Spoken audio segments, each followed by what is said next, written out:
Det at vi øll sier gledeligere postjer. Det vittnar om det at postjer kventkins flertal. Sjálvtid som ikke vet det.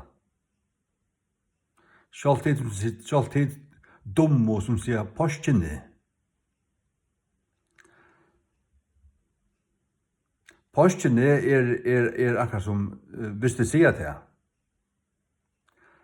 så måtte året postjer være akkurat som folk. Folkene. Og bødnene. Bødnene teg, folkene teg. Så måtte postjer bare ite post. For jeg kunne ite postjene.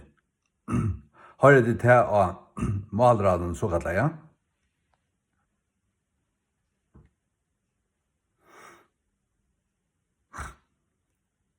Vi sier ødel gledeligere postjer.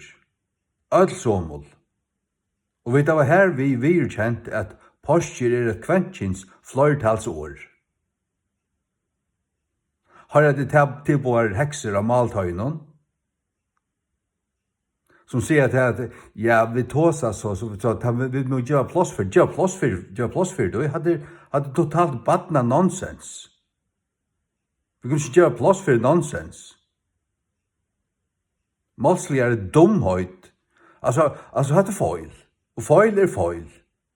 Og feil kan man bare rette. Men det gjør det slett ikke. Det gjør plass for det.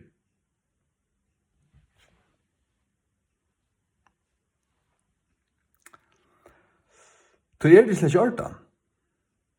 Mildt sagt, altså, til den knokker etter dummer hundar, altså. Vi sier ødel såmål, nu det postjer, eller gledeligere postjer.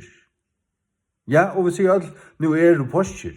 Som vi sier, nu det postjer.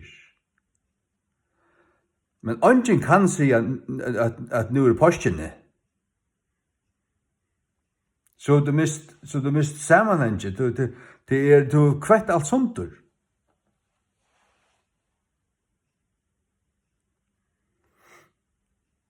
Så at rætt rætt.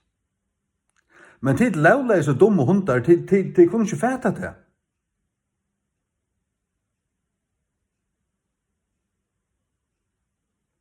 Blir man godleiser, så blir man borter.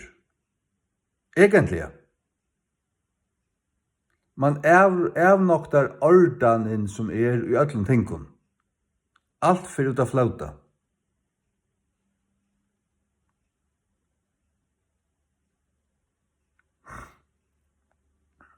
Så at, titta, dummer hundar.